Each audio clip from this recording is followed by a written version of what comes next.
আল্লাহ রাব্বুল আলামিন পবিত্র কোরআনুল কারীমের সূরাতুজ যারিয়াত এর 56 নম্বর আয়াতে বলেছেন, বা'দা আউযু বিল্লাহি মিনাশ শাইতানির রাজীম ওয়া মা খালাকতুল জিন্না ওয়াল ইনসা ইল্লা লিয়া'বুদুন। আল্লাহ পাক বলেছেন, আমি জিন এবং মানব জাতিকে শুধুমাত্র আমার ইবাদত করার জন্যই সৃষ্টি করেছি। আল্লাহ রাব্বুল আলামিন বলছেন, আমি জিন এবং মানব জাতিকে শুধুমাত্র আমার ইবাদত করার জন্যই সৃষ্টি করেছি, অন্য কোনো কারণে করিনি। আমরা এই আয়াতটা কম বেশি সবাই শুনেছি, কিন্তু সমস্যা হচ্ছে কিভাবে বাস্তবে এই আয়াতটাকে প্রয়োগ করব, এই বিষয়টা নিয়ে আমাদের মধ্যে অনেক সমস্যা আছে। আল্লাহ পাক বলছেন, আমাকে আপনাকে সৃষ্টি করেছেন শুধুমাত্র ইবাদত করার জন্যই। আর আমরা দুনিয়ার চিত্র যা দেখছি, যে আমরা দুনিয়ার কাজকর্মগুলো শেষ করে যদি সময় পাই তাহলে ইবাদত করতে আসি। আর আল্লাহ পাক বলছেন, তোমাদেরকে সৃষ্টি করেছি শুধু আমার ইবাদত করার জন্য, আর কোনো কারণে সৃষ্টি করি নাই। আর আমরা দেখছি যে আমরা দুনিয়ার সব কাজগুলো শেষ করার পর যদি কিছু সময় থাকে তাহলেই মসজিদে আসছি, তাহলেই কোরআন তেলাওয়াত করতে বসছি, তাহলে আল্লাহর কিছু ফিকির করি, পরকালের চিন্তা করছি যদি সময় পাই। তাহলে আল্লাহর কথা আর বাস্তবতার মধ্যে আকাশ পাতাল পার্থক্য দেখা যাচ্ছে। তো যদি আমাদের পুরো জীবনটাকে আল্লাহর ইবাদতে কাটাতে হয় তাহলে বাস্তবিকভাবে কি করণীয়, প্র্যাকটিক্যালি আমরা কি করব, এই বিষয়টা নিয়ে আজকে ইনশাআল্লাহ কথা বলবো। মা তাওফীকি ইল্লা বিল্লাহ আলাইহি তাওয়াক্কালতু ওয়া ইলাইহি উনীব। সবার আগে যে বিষয়টা জানা দরকার সেটা হলো ইবাদত কি জিনিস। ইবাদত মানে হচ্ছে আনুগত্য এবং দাসত্ব। কার আনুগত্য, কার দাসত্ব? একমাত্র আল্লাহ রাব্বুল আলামিনের আনুগত্য এবং তার দাসত্ব। এই আনুগত্য এবং দাসত্ব কার পদ্ধতিতে হবে? উত্তর, মহান আল্লাহ প্রেরিত সর্বশেষ নবী মুহাম্মদুর রাসূলুল্লাহ সাল্লাল্লাহু আলাইহি ওয়াসাল্লামের দেখানো তরিকা এবং পদ্ধতিতে হতে হবে। তাহলে সারা জীবন ইবাদতে কাটানোর কি পদ্ধতি?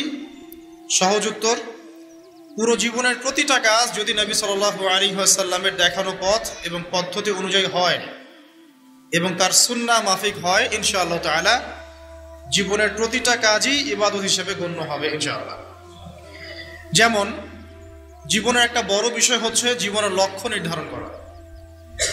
যদি কোনো ব্যক্তির জীবনের লক্ষ্য থাকে দুনিয়া, তাহলে আল্লাহ হয়তো তাকে দুনিয়া দিবেন, কম বেশি সে দুনিয়া পাবে ইনশাআল্লাহ, কিন্তু পরকালে তার কোনো অংশ থাকবে না। যদি কারো জীবনের উদ্দেশ্য হয় শুধুই দুনিয়া, আর যদি জীবনের উদ্দেশ্য হয় যে দুনিয়া আমার প্রয়োজন, এখানে আমি মুসাফিরের মতো আছি, যতটুকু প্রয়োজন ততটুকু গ্রহণ করব, ভোগ করব, এই দুনিয়াটাকে কাজে লাগিয়ে আমি পরকালে জান্নাত পেতে চাই, তাহলে ইনশাআল্লাহ তাআলা আল্লাহ পাক তাকে দুনিয়াও দিবেন, পরকালও দিবেন ইনশাআল্লাহ। যে ব্যক্তি শুধু দুনিয়ার জন্য দুনিয়া করে, সে ব্যক্তি দুনিয়া আখিরাত দুটোই হারায়। আর যে ব্যক্তি পরকালের জন্য দুনিয়া করে, সে ব্যক্তি দুনিয়া পরকাল দুটোই পাবে ইনশাআল্লাহ। কথা কি বুঝতে পারছেন? যে ব্যক্তি শুধু দুনিয়ার জন্যই দুনিয়া করে, এই ব্যক্তির পরকালের কোনো অংশ নাই, সে দুনিয়া আখিরাত দুটোই হারায়।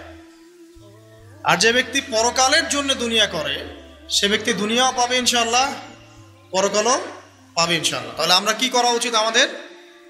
আমরা পরকালের উদ্দেশ্যে দুনিয়ার কাজগুলো করবো ইনশাআল্লাহ। এটা হবে জীবনের লক্ষ্য। দুনিয়া আমার প্রয়োজন, এখানে আমি মুসাফির। দুনিয়াতে আল্লাহ পাক নির্দিষ্ট সময় দিয়েছেন, কারো 20, 30, 40, 50 বা 100 বছর হায়াত আছে। এই সময়টুকুর মধ্যে নবী মুহাম্মদ সাল্লাল্লাহু আলাইহি ওয়াসাল্লামের অনুকরণ এবং তার সুন্নাহ মাফিক জীবনযাপন করার মধ্য দিয়ে পরকালে আল্লাহর রেজামন্দি এবং সন্তুষ্টি অর্জন করা, এই হলো জীবনের লক্ষ্য এবং উদ্দেশ্য। এখন জীবনের চলার পথে থাকবে পড়াশোনার ব্যাপার। তাহলে কেউ যদি জীবনে, এই দুনিয়ার জীবনে পড়াশোনা করে, লেখাপড়া করে এই উদ্দেশ্যে যে সে জ্ঞান অর্জন করে আল্লাহকে চিনবে, রাসূলকে চিনবে, আল্লাহর দ্বীনকে চিনবে, এই দ্বীনের জ্ঞান অর্জন করবে, আমল করবে, প্রচার ঘটাবে, দ্বীন প্রতিষ্ঠায় কাজ করবে, ইনশাআল্লাহ তার ওই দিনের জ্ঞান অর্জন করা বা দুনিয়ার এলেম অর্জন করাটাও কি হবে? ইবাদত। ওয়া মা খালাকতুল জিন্না ওয়াল ইনসা ইল্লা লিয়াবুদুন। আবার এই দুনিয়াতে আমাদেরকে ব্যবসা বাণিজ্য করতে হয়, ব্যবসা করতে হয়, কৃষিকাজ করতে হয়, চাকরি বাকরি করতে হয়, সরকারি চাকরি করতে হয়, সরকারি বিভিন্ন দায়িত্ব পালন করতে হয়, বেসরকারি ক্ষেত্রে কাজ করতে হয়, প্রশাসনিক ক্ষেত্রে কাজ করতে হয়। আমাদের অনেক ধরনের কাজের সেক্টর আছে। এই প্রতিটা কাজের সেক্টর যদি এই উদ্দেশ্যে মানুষ করে যে এর উদ্দেশ্য হচ্ছে দুনিয়াতে আমি একটা স্ট্যাটাস চাই, একটা সম্মান চাই, একটা বাড়ি চাই, একটা গাড়ি চাই, একটা সুন্দরী নারী চাই, তাহলে তার এই পুরো কাজ পরকালের স্বার্থে হবে না। এই পুরো কাজগুলো করার মধ্য দিয়ে সে পরকালে কোনো নেকি পাবে না। কিন্তু আমরা ব্যবসায়ী করি আর কৃষিকাজই করি আর সরকারি চাকরি করি বা বেসরকারি চাকরি করি, যাই করি, এগুলোর উদ্দেশ্য যদি হয় পরকাল অর্জন করা, এগুলোর মধ্য দিয়ে আল্লাহর সন্তুষ্টি অর্জন করা, এবং আমরা আমাদের কাজে সৎ থাকি, অনেস্ট থাকি, আশা করা যায় ইনশাআল্লাহ দুনিয়ার এই কাজগুলো ইবাদত হিসেবে গণ্য হবে ইনশাআল্লাহ। তাহলে জীবনের প্রতিটা ক্ষেত্রেই ইবাদত করা সম্ভব। আমরা কি করি দুনিয়াতে? পরিবারকে সময় দেই, বিয়ে শাদী করি, বাচ্চা কাচ্চা প্রতিপালন করি, এক কথায় পারিবারিক দায়িত্বগুলো আমরা পালন করি। যদি পৃথিবীতে আমরা শুধু দুনিয়ার ভোগবিলাসের কারণে বিয়ে শাদী করি, বাচ্চা কাচ্চা নেই, জাস্ট দুনিয়ার জিনাত, অনলি দুনিয়ার জিনাত, এইসব কারণে যদি আমরা করি, তাহলে আপনার দুনিয়ার কাজগুলো দুনিয়া হিসেবেই গণ্য হবে, এটা পরকালের স্বার্থে গণ্য হবে না। আর পক্ষান্তরে যদি আপনি দুনিয়ার এই পারিবারিক জীবনটাও, আপনার পরিবার, আপনার ভরণ পোষণ, আপনার রিজিক, সন্তান সন্ততি প্রতিপালন করা, এই প্রত্যেকটা কাজের উদ্দেশ্য এমন করে ফিক্স করেন যে এগুলোর মধ্য দিয়ে আমি আল্লাহর সন্তুষ্টি চাচ্ছি, ইনশাআল্লাহ আপনার এই প্রত্যেকটা কাজই পরকালের নেকির মাধ্যম হিসেবে গণ্য হবে ইনশাআল্লাহ আযজা ওয়া জাল। তো অল্প কথা আমরা বুঝতে পারলাম যে আল্লাহ পাক এই পৃথিবীতে আমাদেরকে পাঠিয়েছেন শুধুমাত্র তার ইবাদত করার জন্য। আর দুনিয়ার প্রত্যেকটা কাজ তখনই ইবাদত হিসেবে গণ্য হবে যখন কাজগুলো নবী সাল্লাল্লাহু আলাইহি ওয়াসাল্লামের সুন্নাহ মাফিক হবে এবং আমাদের নিয়াত ঠিক থাকবে। নিয়াতটা হবে দুনিয়ার উদ্দেশ্যে নয়, আল্লাহর সন্তুষ্টি আর পরকালের স্বার্থে আমি দুনিয়ার কাজগুলো করছি। আমার কথা কি বুঝতে পারছেন? এই উদ্দেশ্যে যদি আমরা দুনিয়ার কাজগুলো করি, ইনশাআল্লাহ প্রতিটা কাজই কি হবে? ইবাদত হিসেবে গণ্য হবে। এগুলো হচ্ছে তাত্ত্বিক কথা। এখন প্র্যাকটিক্যাল কথায় আসেন যে কিভাবে আমরা আমাদের জীবনটাকে আল্লাহ পাকের রেজামন্দিতে, সন্তুষ্টির অর্জনের মাধ্যম হিসেবে ব্যয় করব। কিভাবে সম্ভব? আমরা তো তাত্ত্বিক অনেক কথাই বলছি যে করতে হবে, কিভাবে করব, প্র্যাকটিক্যালি কিভাবে করব, এই বিষয়টাই সবচেয়ে বেশি গুরুত্বপূর্ণ। আজকের খুতবা এর মূল আলোচ্য বিষয় এটাই। খুতবা চলাকালীন এদিক ওদিকে দেখার দরকার নাই, রেকর্ডিং হচ্ছে। আর আপনারা তো অজপাড়াগার মানুষ না যে কখনো ক্যামেরা দেখেন নাই, তাই না? আর বাচ্চা কাচ্চারা ওদের মতো থাকবে, ওদেরকে থাকতে দেন। যারা আমরা প্রাপ্তবয়স্ক আছি তারা আমরা খুতবায় মনোযোগ দেই এবং খুতবার মাঝখানে কোনো কথাবার্তা না বলি, মোবাইল ফোনে ব্যস্ত না থাকি। আর একটা বিষয় আমাদের জানা উচিত যে জুমার দিনে এই যে খুতবা চলছে, এই খুতবা চলাকালীন সময়ে আল্লাহ পাক দোয়া কবুল করেন। তাই মনের মধ্যে দোয়া করতে থাকবেন, মনে মনে দোয়া করতে থাকবেন। ইনশাআল্লাহ যদি আপনার রিজিক হালাল হয়, আকীদায় শিরক না থাকে, আমলে বেদাত না থাকে, ইনশাআল্লাহ আপনার দোয়া এখন কবুল হয়ে যাবে ইনশাআল্লাহ। অতএব সময়টাকে কাজে লাগান। তো প্র্যাকটিক্যালি কিভাবে কাজগুলো করবো, এটা হচ্ছে আমার খুতবার মূল জায়গা আজকের।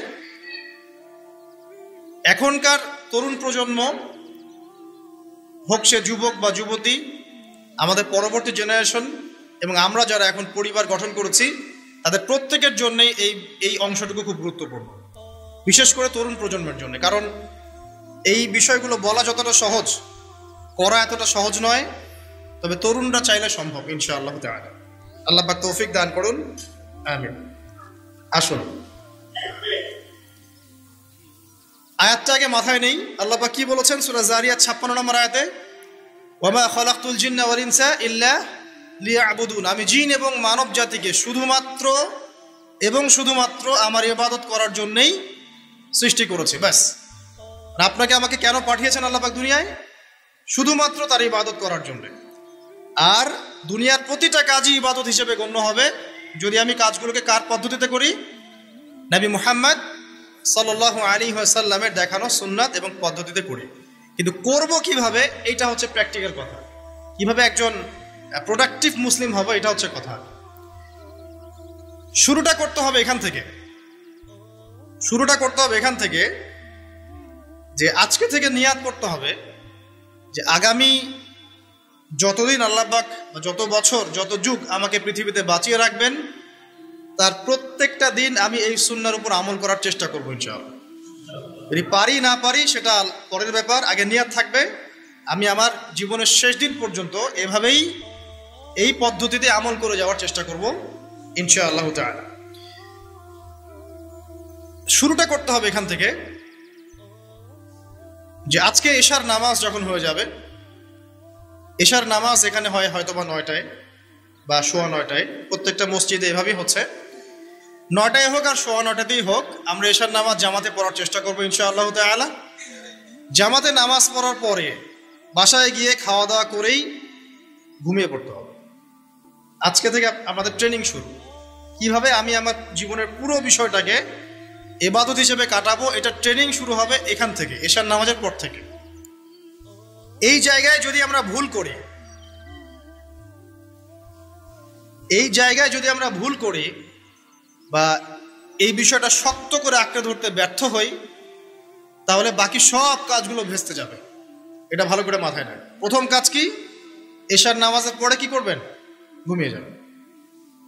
এখন এশার নামাজের পরে যদি খাবার খান, তারপরে কিছুক্ষণ পড়াশোনা করে হাঁটাহাঁটি করে ঘুমাবেন, কারণ খাবার খাওয়ার সাথে সাথেই বিছানায় যাওয়া উচিত নয়। আর যদি এশার নামাজের আগেই রাতের খাবার খেতে পারেন তাহলে সবচেয়ে বেশি ভালো। এইটাই সুন্নাহসম্মত, এশার নামাজের আগেই রাতের খাবার খেয়ে ফেলা, মাগরিব থেকে এশার মধ্যেই রাতের খাবার খেয়ে ফেলা, তারপরে মসজিদে এসে নামাজ পড়ে বাসায় গিয়ে ঘুমানো, এটা সবচেয়ে বেস্ট। এখন ঘুমানোর আগে কি করবেন? ঘুমানোর আগে আপনি প্রথমত পড়বেন আয়াতুল কুরসি। আয়াতুল কুরসি কোনটা? আল্লাহু লা ইলাহা ইল্লা হুয়াল হাইয়ুল কাইয়্যুম লা তাখুযুহু সিনাতুন ওয়ালা নাওম, এখান থেকে লাহু মা ফিস সামাওয়াতি ওয়া মা ফিল আরদি মান যাল্লাযী ইয়াশফাউ ইনদাহু ইল্লা বিইذনিহি ইয়ালামু মা বাইনা আইদিহিম ওয়া মা খালফাহুম ওয়া লা ইউহিতুনা বিশাইইন মিন ইলমিহি ইল্লা বিমা শা ওয়াসি'a কুরসিয়ুহু সামাওয়াতি ওয়াল আরদ ওয়া লা ইয়াউদুহু হিফযুহুমা ওয়া হুয়াল আলিয়্যুল আযীম। সূরা বাকারার আয়াত নাম্বার 255, সূরা বাকারার আয়াত নাম্বার 255 হচ্ছে আয়াতুল কুরসি। ঘুমানোর আগে আয়াতুল কুরসি পড়বেন বিছানায় গিয়ে। তারপরে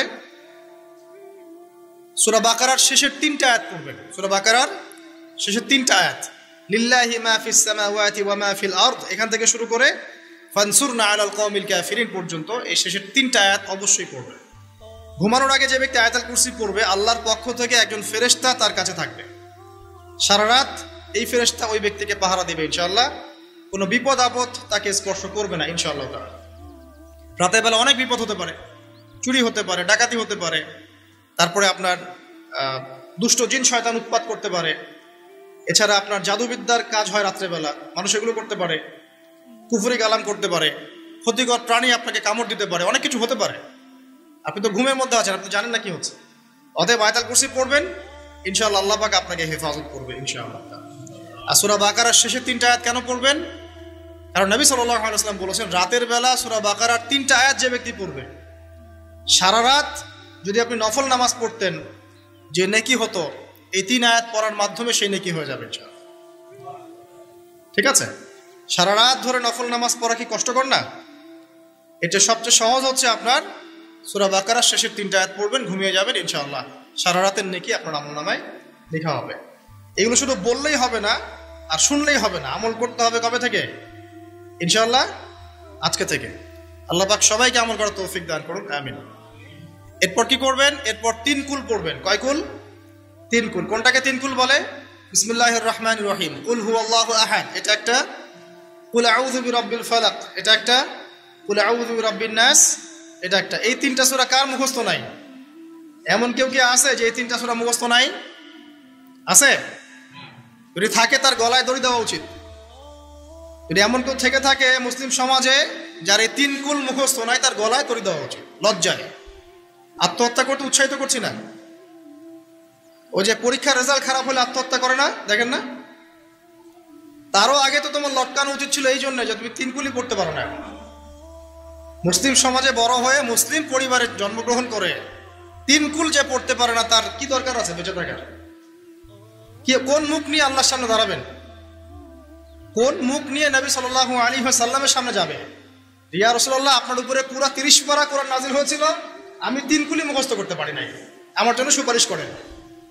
এই কথা কোন মুখ নিয়ে বলতে যাবে?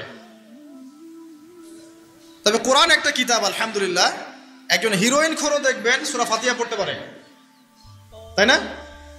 একজন হিরোইন খোরকেও দেখবেন সূরা ফাতিহা বলতে পারে। কোরআনের মুজিজা, সবার মনের মধ্যে আল্লাহ পাক কোরআন ঢুকিয়ে দিবেন। তবে চেষ্টা থাকতে হবে না, চেষ্টা করতে হবে। বাচ্চাদেরকে শেখান, বাচ্চাদেরকে লাড়া লাপ্পা না শিখিয়ে বাচ্চাদেরকে ভালো কিছু শেখান। নাহলে এইসব সন্তানরা, এইসব যুবক যুবতীরা বড় হয়ে যে ফিল্ম স্টারদের পিছনে দৌড়াবে, পর্ন স্টারদের পিছনে দৌড়াবে। বিদেশ থেকে কোনো মেয়ে যদি বাংলাদেশে আসে নাচতে, এদেরকে দেখতে টিকিট কাটতে যাবে 12,000 15,000 টাকা দিয়ে। সুসন্তান মানুষ করে যান, কুলাঙ্গার প্রজন্ম জন্ম দিয়ে কি দরকার? এর চেয়ে বাচ্চা নেওয়ারই দরকার নাই। যদি বাচ্চা কাচ্চা এভাবেই মানুষ করবেন তাহলে নেয়ারই দরকার নাই ভাই। বন্ধা থাকেন, বিয়েই করার দরকার নাই আপনার। বাচ্চা তো মানুষ করতে পারছেন না। আল্লাহ পাক আমাদেরকে বোঝার তৌফিক দেন। 3 কুল পড়ে ঘুমাবেন। 3 কুলের মধ্যে একটা সূরা ইখলাস, একটা সূরা ফালাক, একটা সূরা নাস। কি হবে এটা পড়লে? নবী সাল্লাল্লাহু আলাইহি ওয়াসাল্লাম বলছেন দৃশ্য ও অদৃশ্য, মানে যা দেখা যায় যা দেখা যায় না, এই দৃশ্য অদৃশ্যের জগতের কোনো ক্ষতি তাকে স্পর্শ করবে না। প্রোটেকশন, আল্লাহর পক্ষ থেকে প্রোটেকশন। আর এটা যখন রাতে পড়বেন তখন এভাবে পড়বেন।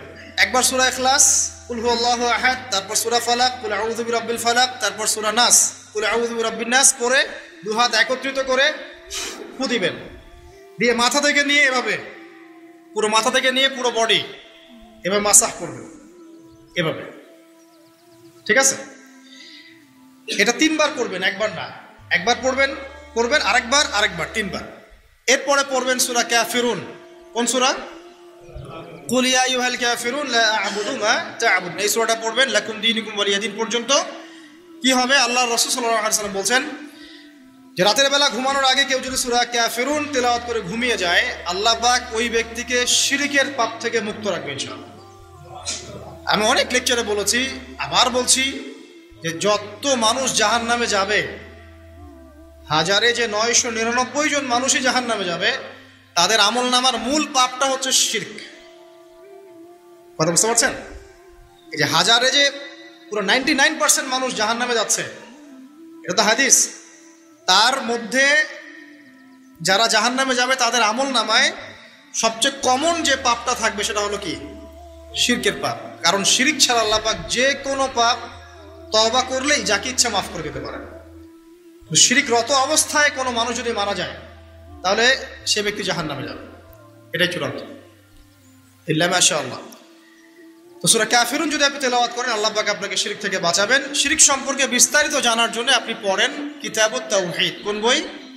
কিতাবুত তাওহীদ। এই বইটাকে পড়েন, দেখবেন এখানে শিরকের সমস্ত বিষয়গুলো লেখা আছে। কোন কোন কাজ করলে শিরক হয়, কোন কোন কথা বললে শিরক হয়, কি চিন্তা করলে শিরক হয়। মনে রাখেন, এই যুগে সবচেয়ে বেশি যে পাপে মানুষ ডুবে আছে এটা হলো শিরকের পাপ। শুধু শিরক নিয়ে আমি আলাদা লেকচার দিব ইনশাআল্লাহ, কারণ এখন শিরকের আলোচনা শুরু করলে আর প্রোডাক্টিভ মুসলিম আলোচনা করতে পারবো। এটা এত ডিটেলস একটা সাবজেক্ট। মনে রাখবেন, শিরক চিন্তায় হয়, কথায় হয় এবং কাজে হয়। এই 3 শ্রেণীর শিরকের বিস্তারিত বিবরণ দেওয়া আছে কিতাবুত তাওহীদ নামের একটা বই। বাজারে কিনতে পাওয়া যায়, পড়ে দেখবেন। আর কি? রাতের বেলা শোয়ার আগে পড়বেন 33 বার সুবহানাল্লাহ, 33 বার আলহামদুলিল্লাহ এবং 34 বার আল্লাহু আকবার। আল্লাহর পক্ষ থেকে আপনার শরীরে শক্তি আসবে। এটা যারা নিয়মিত আমল করে, আল্লাহর পক্ষ থেকে তাদের শরীরে শক্তি আসে। হ্যাঁ, কারণ এইটা রাসূল সাল্লাল্লাহু আলাইহি ওয়াসাল্লাম কাকে শিখিয়ে দিয়েছেন? তার মেয়ে ফাতিমা রাদিয়াল্লাহু আনহাকে। ফাতিমা রাদিয়াল্লাহু আনহা এবং আলী রাদিয়াল্লাহু আনহু, তারা দুজন গিয়েছেন আল্লাহ রাসূলের দরবারে। গিয়ে বলেছেন, আমাদেরকে একজন দাসী বা দাস দিন। বাসার অনেক কাজ আমরা করতে পারি না, লাগে না কাজের মানুষ। নবী সাল্লাল্লাহু আলাইহি ওয়াসাল্লাম বলছেন যে আমি কি তোমাদেরকে এমন কিছু শিখিয়ে দিব যেটা তোমাদের এই দাস দাসের অভাব পূরণ করে দিবে? প্রয়োজন হবে না, অবশ্যই শিখিয়ে দিন। তখন নবীজি শিখালেন সাল্লাল্লাহু আলাইহি ওয়াসাল্লাম যে ঘুমানোর আগে 33 বার সুবহানাল্লাহ পড়বে, 33 বার আলহামদুলিল্লাহ এবং 34 বার আল্লাহু আকবার। তোমাদের দাস দাসীর প্রয়োজন হবে না ইনশাআল্লাহ। তোর ব্যাখ্যায় অনেক ওলামায়ে কেরাম বলেছেন যে এটা নিয়মিত আমল করতে থাকলে রোগ ব্যাধি কম হয়, শরীরে শক্তি আসে, এনার্জি বাড়ে, আপনি নিজের কাজ নিজেই করতে পারবেন ইনশাআল্লাহ আযজা ওয়া জাল্লা। আসুন সামনে যাই। এরকম ঘুমানোর আরো বেশ কিছু আমল আছে, আমি অল্প কয়েকটা বললাম, এগুলোই করা শুরু করেন, আল্লাহ তৌফিক দান করুন। আর যদি পারেন ওযু করে ঘুমাতে পারলে আরো বেশি ভালো হয়। এবার আপনি ঘুমাচ্ছেন ডান কাত হয়ে, কি পড়বেন এই সময়? আল্লাহুম্মা বিসমিকা আমুতু ওয়া আহইয়া, আলহামদুলিল্লাহ, দোয়া সবার মুখস্থ আছে। এবার ঘুমান। এই যে ঘুমাচ্ছেন আপনি 3 ঘন্টা বা 4.5 ঘন্টা বা 6 ঘন্টা, আপনার এই পুরো ঘুমটা হবে ইবাদত ইনশাআল্লাহ। এবং পবিত্র অবস্থায় ঘুমানোর অভ্যাস করতে থাকলে আল্লাহর পক্ষ থেকে আপনি সত্য স্বপ্ন দেখতে পারেন। এখনকার সায়েন্স এগুলা বিশ্বাস করে না, আর এই সায়েন্স কিনে আমার কোনো মাথা ব্যথাও নাই, কারণ এই আজকে একটা কথা বলে কালকে একটা কথা বলে, ঠিক আছে? আল্লাহর পক্ষ থেকে আপনি সত্য স্বপ্ন দেখতে পারেন। ইউসুফ আলাইহিস সালাম জেলখানায় বন্দী, সূরা ইউসুফ পড়ে দেখেন। তখন কয়েদিদের মধ্যে 2 জন স্বপ্ন দেখেছে। একজন স্বপ্ন দেখছে তার মাথার উপরে রুটি, উপর থেকে পাখি এটা ঠোকরে কি করছে, খেয়ে নিয়ে চলে যাচ্ছে। আরেকজন স্বপ্ন দেখেছে যে সে শরাব পান করাচ্ছে একজনকে, আছে না সূরা ইউসুফে? তো ইউসুফ আলাইহিস সালাম বললেন যে যার মাথা থেকে পাখি ঠোকরায় খেয়ে নিচ্ছে খাবার, তাকে শুলদণ্ড দেওয়া হবে, আর যে শরাব পান করাচ্ছে সে অতি শীঘ্রই মুক্ত হয়ে যাবে, জেল থেকে ছাড়া পেয়ে যাবে। কয়দিন পর তাই হলো। এই যে স্বপ্ন যারা দেখেছে এরা কি মুসলিম? এই স্বপ্ন যারা দেখেছে এরা কিন্তু মুসলিম না। ইউসুফ আলাইহিস সালাম মুসলিম, তিনি আল্লাহর নবী, তিনি স্বপ্নের ব্যাখ্যা করছেন, কিন্তু এখানে একজন অমুসলিমের স্বপ্ন সত্য হয়েছে। একজন অমুসলিমকে আল্লাহ পাক স্বপ্ন দেখাতে পারেন, দলিল আছে কোরআনে। সত্য স্বপ্ন বলে একটা বিষয় আছে, যেটার জন্য অবশ্যই আল্লাহর পক্ষ থেকে নূর দরকার, স্বচ্ছ একটা মন দরকার, কলবুন সালিম দরকার, বেশি বেশি আমল দরকার, হ্যাঁ, আধ্যাত্মিকত্ব দরকার, আল্লাহর মারিফত দরকার, তারপরে ইনশাল্লাহ সত্য স্বপ্নের প্রশ্ন আসবে। সারাদিন টিভি দেখে, গান সিরিয়াল দেখে, গালিগালাজ করে, গীবত তহমত করে, খোঁচাখুচি করে, চুলাচুলি করে, এদের সাথে সত্য স্বপ্নের কি সম্পর্ক? এদেরকে তো শয়তান স্বপ্ন দেখাবে। কথা বুঝতে পারছেন না? ফজরের নামাজের পরে নবী সাল্লাল্লাহু আলাইহি ওয়াসাল্লাম বসে থাকতেন, সাহাবীরা তাকে বলতেন কে কোন স্বপ্ন দেখেছেন, তিনি বলতেন, এবং তিনি স্বপ্নের ব্যাখ্যা ইন্টারপ্রিটেশন করতেন যে এটা এটা এটা এমন, এটা এমন। এমনকি এই যে আপনার উহুদের যুদ্ধের আগের রাতে অনেক সাহাবী স্বপ্ন দেখেছেন, এবং পরের দিন দেখবেন উহুদের দিনে অনেক সাহাবী শহীদ হয়েছে। তো যাই হোক, ওইদিকে আমি যাচ্ছি না। তো এই যে ঘুমটা আপনি ঘুমাচ্ছেন, ইনশাআল্লাহ আপনার ঘুমটা কি হচ্ছে? ইবাদত হচ্ছে না? আলহামদুলিল্লাহ। আলেম যারা, তাদের ঘুমও ইবাদত। যারা যে মুসলিম, মুমিন, মুত্তাকি, আলেম, তাদের ঘুমগুলো কি ইবাদত। এবং ঘুমান শেষ, ঘুমের মধ্যে যদি দুঃস্বপ্ন দেখেন, তাহলে আপনি বাম দিকে 3 বার থুতু ফেলবেন, ফেলে আউযু বিল্লাহি মিনাশ শাইতানির রাজিম পড়বেন, পরে পাশ পরিবর্তন করে আবার ঘুমাবেন। এটা হয় না ঘুমের মধ্যে অনেক সময়? অনেকের বোবা ধরে, শ্বাস নিতে পারে না। এগুলো এজন্যই হয় কারণ তারা ঘুমানোর আগের জিকির আজগারগুলো করে না। নিয়মিত করলে এগুলো সমস্যা ইনশাল্লাহ হবে না। আপনি নিজের ভালো নিজেই বোঝেন, হুজুরের কাছে দৌড়ানোর দরকার নাই এত বেশি। নিজের বাচ্চাকে নিয়ে এত দৌড়ানো, এই কবিরাজ, ওই কবিরাজ, ওইখানে তাবিজ, এত তো দরকার নাই। তো নিজের আমল নিজে করেন, দেখবেন আপনি আল্লাহ পাকের পক্ষ থেকে নিরাপত্তার মধ্যে আছেন ইনশাআল্লাহ। আল্লাহ তৌফিক দান করুন, আমিন। এরপরে ঘুম থেকে উঠলেন, চেষ্টা করব আমরা ঘুম থেকে ওঠার কয়টার সময়? 5টায় যদি ফজরের নামাজ হয় বা 4:30টায় যদি ফজরের নামাজ হয়, মিনিমাম 4টায় উঠতে হবে। কয়টায়? 4টায়। এই জন্য যদি অ্যালার্ম দেন ঘড়িতে, অ্যালার্ম দিবেন প্রত্যেক 1.5 ঘন্টা পর পর। মনে করেন যে আপনি 1.5 ঘন্টা ঘুমাতে যাচ্ছেন, তাহলে 1.5 ঘন্টা পরে অ্যালার্ম সেট করবেন, অথবা 3 ঘন্টা পর, অথবা 4.5 ঘন্টা, অথবা 6 ঘন্টা। মানে 1.5 ঘন্টার গুণিতক দিয়ে আপনি অ্যালার্ম সেট করবেন, দেখবেন উঠতে পারবেন খুবই ইজিলি। এতে 1.5 ঘন্টায় আপনার ঘুমের সার্কেলটা পূর্ণ হয়। একটা ঘুমের সার্কেল পূর্ণ হতে আমাদের মাথায় তো রেস্টের দরকার আছে, এটা পূর্ণ হতে 1.5 ঘন্টার মতো সময় লেগে যায়। তো এটা একটা ট্রিক বললাম আপনাদেরকে, আপনি করতে পারেন, উপকৃত হবেন ইনশাআল্লাহ। তো ফজরের নামাজের মিনিমাম আধা ঘন্টা আগে আমাদেরকে ওঠার অভ্যাস করতে হবে। এই যে ঘুমটা ভাঙলো, ভাঙার সাথে সাথে কি করব? ভাঙার সাথে সাথে আল্লাহ শুকরিয়া, আলহামদুলিল্লাহিল্লাযী আহইয়ানা বা'দা মা আমাতানা ওয়া ইলাইহিন নুশুর। ব্যাস, এই যে ইবাদত হয়ে গেল। এবার আপনি আরেকটা দোয়া পড়বেন, এটা শিখে নেন। আপনি পড়বেন লা ইলাহা ইল্লাল্লাহ ওয়াহদাহু লা শারীকা লাহু লাহুল মুলকু ওয়া লাহুল হামদ ওয়া হুয়া আলা কুল্লি শাইইন কাদির সুবহানাল্লাহ আলহামদুলিল্লাহ ওয়া লা ইলাহা ইল্লাল্লাহ ওয়াল্লাহু আকবার লা হাওলা ওয়া লা কুওয়াতা ইল্লা বিল্লাহ আল্লাহুম্মা ইগফিরলি। এটা পড়ার পরে হাত তুলে দোয়া করেন, যা দোয়া করবেন তাই পাবেন ইনশাআল্লাহ। এটা জানতেন না?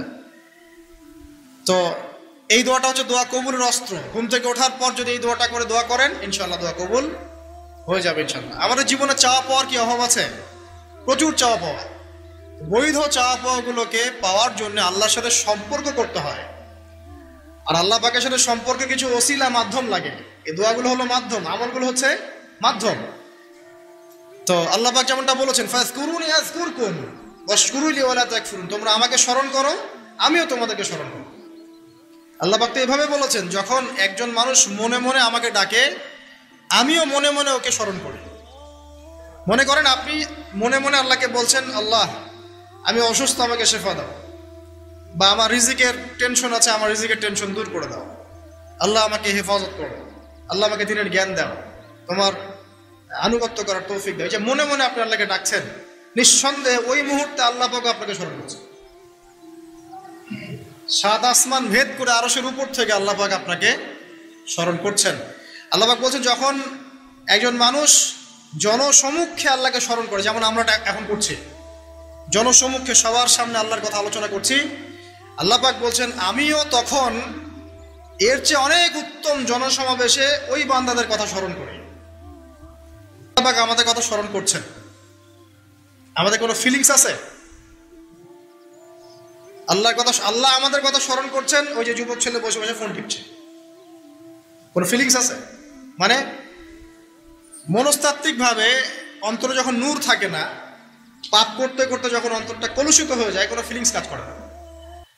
এক খুন করবে, কোনো ফিলিংস নাই। সুদ খাচ্ছে, কোনো ফিলিংস নাই। জেনা করছে ডেইলি, কোনো ফিলিংস নাই। দেখবেন ঘুষ নিচ্ছে, দুর্নীতি করছে, মানুষের সম্পদ আত্মসাৎ করছে, যারা বলবেন ফিলিংসও নাই যে আমি একটা পাপ করছি। কখন এরকম হয় জানেন? যখন এক কথায় যখন মানুষ পাপ করতে করতে করতে করতে, এই যে কলব বলে একটা কথা আছে, এই কলবের উপরে কালো কুৎসিত একটা মরিচা পড়ে যায়, তখন আর ফিলিংস কাজ করে না। তো ফিলিংস কাজ করানোর বুদ্ধি কি? দুইটা বুদ্ধি আছে। এক, বেশি বেশি কোরআন তেলাওয়াত করা, তাহলে অন্তরের মরিচা দূর হয়ে যাবে ইনশাআল্লাহ। আর দুই হচ্ছে বেশি বেশি মৃত্যুর কথা স্মরণ করা, তাহলে মনের মধ্যে যে কালিমাগুলো আছে আস্তে আস্তে দূর হবে ইনশাআল্লাহ। মৃত্যুর কথা কে স্মরণ করে এখন? মানুষ তো চলাফেরা করে এমন ভাবে যে কোনোদিন মরবেই না। কে স্মরণ করে? যে টেবিলের তল দিয়ে ঘুষ নিচ্ছে ও স্মরণ করে মৌতের কথা? যে মেয়েটা বোরখা পরে যে ডেটিং করে বেড়াচ্ছে, জেনা করে বেড়াচ্ছে, ও কি মৃত্যুর কথা স্মরণ করে?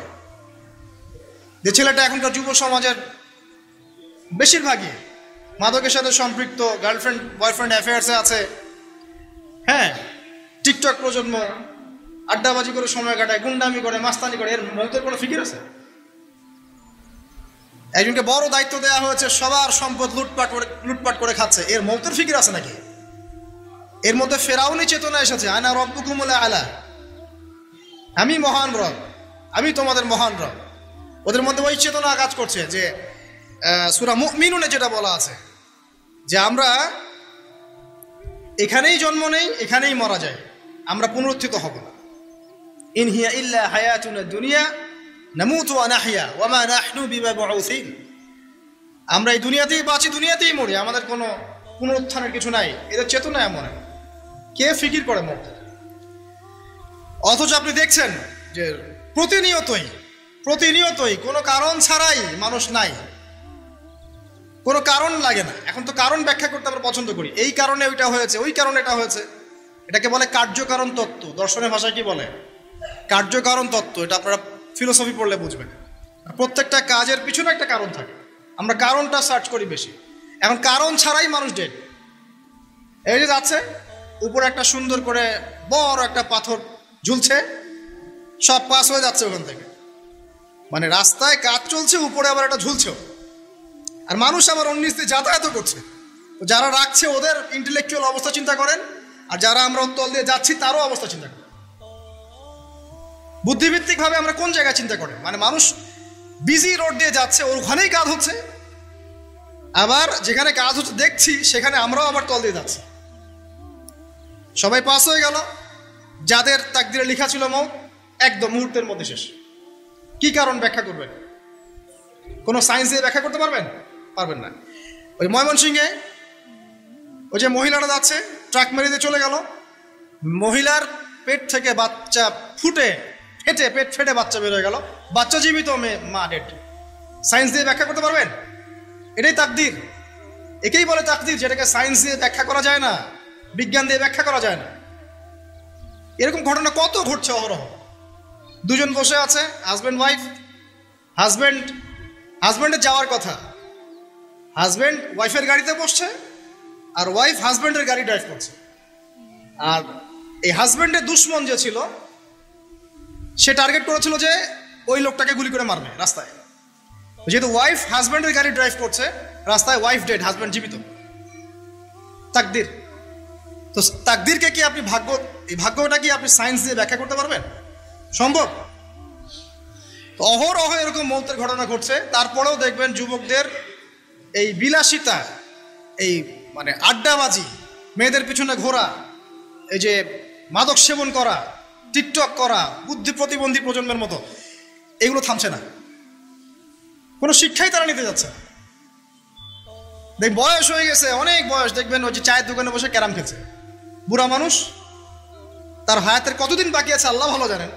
দেখবেন দিব্যি কোনো টেনশনই নাই, ক্যারাম বোর্ড খেলছে, লুডু খেলছে। দেখেন এই যে আপনাদের গ্রামাঞ্চলে যে চায়ের স্টলগুলো আছে, দেখবেন ওই যে টিভি ছেড়ে রেখে দিবে, ঘন্টার পর ঘন্টা টিভি চলছে, মানুষ চা খাবে 1 কাপ আর টিভি দেখবে 5 ঘন্টা। ওর যে হায়াতের কোনো মূল্যই তার কাছে নাই। আল্লাহ পাক তাকে একটা সময় দিয়ে পাঠিয়েছেন, কোনো ফিলিংসই নাই। অথচ মানুষ প্রতিদিন, দিনে রাতে, প্রত্যেক দিন মানুষ অহরহ মারা যাচ্ছে। যাদের ভিতরে মৌতের চিন্তা আছে তারা কিন্তু পাপ কম করলেও ফিরে আসে আল্লাহর দিকে, কারণ তাদের প্রতি মৌতের ফিকির আছে। আর যাদের মৃত্যুর কোনো চিন্তা নাই, তারা এই রাজনীতি বলেন, অর্থনীতি বলেন, সমাজনীতি বলেন, আর এই পরিবার আর ধর্ম বলেন, সমস্ত ক্ষেত্রে পাপ করে বেড়াবে, কোনো ফিকির নেই। আল্লাহ পাক আমাদেরকে মৌতের ফিকির করার তৌফিক দান করুন এবং পরকালের জীবনটাকে আসল জেনে দুনিয়ার কাজগুলো করার তৌফিক আল্লাহ পাক দান করুন। আসেন, তো এবার আপনি শুকরিয়া আদায় করছেন, আলহামদুলিল্লাহিল্লাযী আহইয়ানা বা'দা মা আমাতানা ওয়া ইলাইহিন নুশুর। আধা ঘন্টা আগে ঘুম থেকে উঠেছেন, এখন কি করবেন? বাথরুমে যাচ্ছেন। এই বাথরুম করাটাকে দুনিয়াবি কাজ না? এই কাজটা ইবাদত হবে যদি আমি ঢোকার সময় বাম পা দিয়ে ঢুকি আর বলি, কি বলি? আল্লাহুম্মা ইন্নী আউযু বিকা মিনাল খুবসি ওয়াল খাবাইস। এখন বাথরুম করতে আপনার 10 মিনিট লাগুক আর 15 মিনিট লাগুক আর 5 মিনিট লাগুক, এই পুরো সময়টা নেকি পাবে না। সুবহানাল্লাহ। আর কি চাই? বের হব, এখন বের হওয়ার সময় কি বলবো? গুফরানাকা, নেকি পাচ্ছেন। একটা দোয়া আছে, আলহামদুলিল্লাহিল্লাযী আযহাবা আনিল আযান ওয়া আফানি গুফরানাকা। এবার আপনি ওযু করবেন। ওযুটা ধীর স্থির ভাবে করবেন, তাড়াহুড়া করবেন না। ওযুর প্রত্যেকটা অঙ্গ প্রত্যঙ্গ 3 বার করে ধোয়ার চেষ্টা করবেন। শুধু মাথা মাসে হবে কয়বার? 1 বার।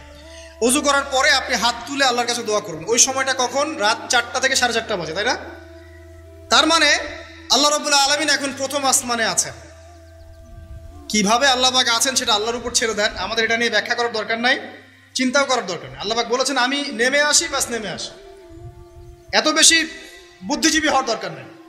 খুব বেশি বুদ্ধিজীবী হয়ে গেলে আবার মানুষ খেয়ে হারিয়ে ফেলে, অত দরকার নাই। শুনেছি, মেনেছি, ব্যাস যথেষ্ট। আল্লাহ পাক নেমে আসেন, কি বলেন? আল্লাহ বলেন যে কেউ কি আছো আমার কাছে কিছু চাইবে, আমি দিব। কেউ কি আছো যে আমাকে ডাকবে, আমি তোমার ডাকে সাড়া দেব। কেউ কি আছো আমার কাছে কোনো কিছু দোয়া করবে, হ্যাঁ হাজত আছে, আমি পূরণ করে দেব। এভাবে আল্লাহ পাক ফজর পর্যন্ত বলতেই থাকেন। বলেন তো আমাদের কোনো ফিকির আছে? আমরা সবাই ঘুমাই কয়টায়? হয় 1টায়, নাহলে 2টায়, নাহলে 3টায়, ম্যাক্সিমাম এখনকার। আমি যে বিষয়টা নিয়ে কথা বলছি এটা খুবই কঠিন। 9টা থেকে 10টার মধ্যে বা 11টার মধ্যে ঘুমাতে হবে, এটা খুবই কঠিন বিষয় এখনকার জেনারেশনের কাছে। এর জন্য প্রথম যে কাজটা সেটা হলো রাত্রেবেলা স্মার্টফোন আর চালানো যাবে। এশার নামাজ শেষ, ফোন একদম ডয়ারে লক করে রাখতে হবে। কিচ্ছু করার নাই। এটা না করতে পারলে আপনি ঘুমাতে পারবেন না, ঘুমাতে পারবেনই না। এবং এরপর দিনে আসছি, তখন বলছি দিনে কিছু কাজ আছে। দিনের কাজগুলো যদি আমরা ঠিকঠাক মতো করি তাহলে রাতে তাড়াতাড়ি ঘুম আসবে ইনশাআল্লাহ। যদি না করি তাহলে ঘুম আসবে না। তো শেষ রাতে আল্লাহ পাক আসমানে নেমে আসেন, প্রথম আসমানে, এবং এই আহ্বান করতে থাকেন তাই ওই সময় ওযু করার পরেই আপনি হাত তুলে আল্লাহর কাছে দোয়া করা শুরু করেন। আপনার যত চাওয়া পাওয়া আছে আল্লাহর কাছে ঢেলে দেন, ইনশাআল্লাহ আল্লাহ রাব্বুল আলামিন আপনাকে খালি হাতে ফেরাবেন না ইনশাআল্লাহ। আল্লাহ পাক তো এমন করে বলেছেন যে কেউ হাত তুলেছে আল্লাহর কাছে আর আল্লাহ পাক সেটাকে খালি ফিরিয়ে দিবেন, এটাতে আল্লাহ লজ্জা বোধ হয়। কথা বুঝতে পারছেন? আমাদের যাদের অনেক সম্পদ আছে বা সামর্থ্য আছে এবং মন আছে বড়, তাদের কাছে যখন কেউ সাহায্য চায় আপনার খালি ফিরাইতে লজ্জা লাগে না? আপনার মনে হয় না যে চাইলো এত করে কিভাবে না করে ফিরাই? আছে না এমন মানুষ? আছে না? আসলে দান সৎকা করার জন্য সম্পদ লাগে না, দান সৎকা করার জন্য মন লাগে। কি লাগে? মন লাগে। দেখবেন অনেক কোটি আল্লাহ আছে মানুষ দান সৎকা করতে পারে না, জাকাতই তো দেয় না, দান সৎকা করবে কি? বাংলাদেশে যত কোটিপতিগুলো আছে সবার থেকে জাকাত নেওয়া শুরু করলে এদেশে কোনো দারিদ্রতা বলে কিছু থাকবে না ইনশাআল্লাহ, থাকবেই না, এটাই বাস্তব। কে উদ্ধার করবে সেই টাকা? ইমাম মাহদি আসলে করবেন ইনশাআল্লাহ, ঈসা ইবনে মারিয়াম আসলে করবেন ইনশাআল্লাহ। তখন কে জাকাত না দিয়ে পার পায় তাই দেখা যাবে। একটা ব্যক্তি পাওয়া যাবে না জাকাত না দিয়ে পার পায়। অবশ্য তখন এমন একটা যুগ আসবে যে মানুষ জাকাতের টাকা নিয়ে ঘুরবে কিন্তু নেওয়ার মতো মানুষ নেই, সবাই স্বচ্ছল। আল্লাহ পাক সেই সুদিন ফিরায় আনুক, আমিন। যেটা বলছিলাম যে সৎকা করার জন্য মন লাগে, আপনার টাকা লাগে না। এখন আসেন, কেউ যদি আমাদের কাছে এভাবে চায় আমরা খালি ফিরাতে লজ্জাবোধ করি। আল্লাহ পাক বলছেন যে আমার কাছে যখন বান্দা কিছু চায় তার হাতটাকে আমি খালি ফিরাই দেবো, এটাতে আমি লজ্জাবোধ করি। দোয়া করলে কয়েকটা বিষয়ের একটা হবেই, হয় আপনি সাথে সাথে সেটা পাবেন, না হলে একটু দেরিতে পাবেন, না হলে আল্লাহ পাক সেটা জমা করে রাখবেন পরকালের জন্য। পরকালে যখন আপনি দাঁড়াবেন আল্লাহর সামনে, আল্লাহ বলবেন দুনিয়াতে তুমি এই এই বিষয়গুলো চেয়েছিলে, আমি দুনিয়াতে দেই নাই, পরকালে তোমার জন্য সঞ্চিত রেখেছি, এখন না। তখন মানুষ কি বলবো জানেন? আমরা বলবো যে আল্লাহ দুনিয়াতে কিছুই যদি না পাইতাম আজকেই সব দিত তাহলেই হতো। তো বেশি বেশি দোয়া করার অভ্যাস তৈরি করেন, বেশি বেশি দোয়া করেন। দোয়াই ইবাদত, আর দোয়া হুয়াল ইবাদা, দোয়াই ইবাদত। দোয়া করতে থাকেন, ইনশাআল্লাহ দেখবেন আল্লাহর সাথে আপনার সম্পর্ক গাঢ় হবে। যার সাথে আল্লাহর সম্পর্ক যত বেশি গাঢ় হবে ইনশাআল্লাহ সে তত বেশি পরকালের বাসিন্দা হবে, দুনিয়ার বাসিন্দা কম হবে। আল্লাহ পাকে নূর এবং মারিফত সে অর্জন করতে পারবে ইনশাআল্লাহ তাআলা। এবারে আমরা কি করব? এবার মিনিমাম 2 রাকাত নামাজ পড়ার চেষ্টা করেন। রাতের সালাত 2 রাকাত করে আপনি 2, 4, 6, 8, 10, 12, 20 পড়তেই থাকতে পারেন, কোনো সমস্যা নেই। কিন্তু মিনিমাম 2 রাকাত নামাজ তাহাজ্জুদ আপনি পড়ার চেষ্টা করেন। পড়া যাবে না? আর নামাজটাকে তাড়াহুড়া করবেন না, কাইন্ডলি আল্লাহর ওয়াস্তে তাড়াহুড়া করবেন। রিল্যাক্সে কেরাত করেন, কেরাত পড়েন, রুকুতে সময় দেন, সেজদায় সময় দেন, 2 সেজদার মাঝখানে সময় দেন, শেষ বৈঠকে দোয়াগুলো করেন, তারপর ধীর স্থিরভাবে সালাম ফিরান, হাত তুলে দোয়া করেন, সময় দেন। কারণ আমি কি বলছি, সূরা জারিয়াতে 56 নম্বর আয়াতে আল্লাহ পাক বলেছেন দুনিয়াতে পাঠিয়েছি শুধু আল্লাহর ইবাদত করার জন্য। তো যে কারণে এসেছি এটাতে এত তাড়া কিসের? অনেক মসজিদে নামাজ পড়লে মনে হয় ইমাম সাহেবকে বলি যে আপনার কি পেশাব পায়খানার চাপ নিয়ে নামাজ পড়ান? এমন অনেক মসজিদে নামাজ পড়েছি, মনে হয় ইমাম সাহেবকে ডেকে একটু কানে কানে বলি যে ভাই আপনার কি পেশাব পায়খানার চাপ আছে? মানে 4 রাকাত নামাজ 3 মিনিটের শেষ, 4 রাকাত নামাজ 4 মিনিটের শেষ, এত তাড়াহুড়ার কি আছে? হ্যাঁ, জামাতে নামাজ সংক্ষিপ্ত করতো, তাই বলে কি এত সংক্ষিপ্ত নাকি রুকু করার টাইম পাওয়া যায় না, সেজদা করার টাইম পাওয়া যায় না? তোরা নামাজে ধীর স্থিরতা এবং খুশুটা খুব ইম্পর্টেন্ট। নামাজে কোথায় হাত বাঁধলেন এটা নিয়ে তর্ক না করে নামাজের একাগ্রতা, মনোযোগ কতটুকু আসছে এটা নিয়ে তর্ক করেন। ভিতরের রুহটাই আসল, আধ্যাত্মিকত্বটাই আসল। হ্যাঁ, একজন ভাই হাত বেঁধেছে মনে করেন এখানে, কেউ বেঁধেছে এখানে, এটা নিয়ে ঝগড়া করেন। দেখেন নামাজে কতটুকু ফোকাস, মনোযোগ কতটুকু থাকছে, কতটুকু নামাজে আপনি দোয়া করতে শিখছেন, সেজদায় আল্লাহকে পাইতে শিখছেন। নামাজ পড়ে কি ফিল হচ্ছে যে আমি আল্লাহর সাথে কথা বলছি, আল্লাহ আমার কথা শুনছেন? আমরা তো মেকানিক্যাল নামাজ অভ্যস্ত এখন, মানে দুনিয়ার কাজের চাপ এত বেশি, জাস্ট মসজিদে যাবো, ঢুকবো, বেরো, চলে আসবো, হাজিরা দিতে আসছি মনে হয়, সিগনেচার করবো, চলে যাবো, ভাবটা এমন। এত তারা কিসের ভাই? ওমা খালাকতুল জিন্না ওয়াল ইনসা ইল্লা লিয়াবুদুন, শুধু ইবাদত করার জন্যই সৃষ্টি করেছে তোমাদেরকে। তো মসজিদে তো তাড়াহুড়া কেন? রিল্যাক্স থাকেন, মসজিদে রিল্যাক্সে নামাজ পড়েন, সময় নেন। ফজরের নামাজ পড়ার আগে আপনি বাসার থেকে 2 রাকাত সুন্নত পড়ে আসতে পারেন, এটা আর একটা ভালো আমল। কারণ নবী সাল্লাল্লাহু আলাইহি ওয়াসাল্লাম সুন্নত নামাজগুলো কি করতেন? বাসায় পড়তেন। এতে বাসার মধ্যে বরকত হবে, শয়তান দূর হয়ে যাবে। এই যে তাহাজ্জুদ আপনি 2, 4, 8, 10 যত পারেন পড়েন, মিনিমাম 2 রাকাত পড়েন, ধীর স্থিরভাবে পড়েন। নামাজ শেষ করে আবার আল্লাহর কাছে দোয়া করেন, দেখবেন যে ইনশাআল্লাহ আপনার দোয়া কবুল হবে। আর দোয়া যে কবুল হয় এটা আপনি নিজেই বুঝতে পারবেন, নিজেই বুঝবেন, কারো কাছে যাওয়া লাগবে না। এবার ফজরের সালাতের সময় হয়ে গেল, আজান হচ্ছে, আজানের জবাব দিব, দিয়ে ব্যাস হেঁটে হেঁটে মসজিদ, প্রত্যেক পদক্ষেপ হেঁটে যাব আর দোয়া করব। কি দোয়া করব? যে আল্লাহ আমাকে নূর দান করুন। কি দান করুন? আল্লাহুম্মা ইজআল ফি কলবি নূরা ওয়া ফি লিসানি নূরা ওয়া ফি সামঈ নূরা ওয়া ফি বাসরি নূরা ওয়া আন ইয়ামিনি নূরান ওয়া আন শিমালি নূরান ওয়া মিন ফাওকি নূরা ওয়া মিন তাহতি নূরা আল্লাহুম্মা ইজআল ফি নাফসি নূরা। মানে এর অর্থ হচ্ছে আল্লাহ আপনি আমার ডানে বামে সামনে পিছনে শরীরে আত্মায় দেহে সবখানে আল্লাহ আপনার নূর দান করুন। নূর কেন? কারণ দুনিয়ার মধ্যে অনেক অন্ধকার, অন্ধকার না, সব জাহিলিয়াতের অন্ধকার। এখানে পথ চলতে হলে নূর লাগবে, আলো লাগবে। এটা কে দিবে? আল্লাহ দিবে। কবর বড় অন্ধকার, ওখানে থাকতে হলে ভালোভাবে কি লাগবে? আলো লাগবে। হাসরের মাঠ অন্ধকার, ওখানে ভালোভাবে থাকতে হলে কি লাগবে? আলো লাগবে। এই জন্যে নামাজে যাওয়ার সময় অন্ধকার সময় এই দোয়াগুলো করতে হয়।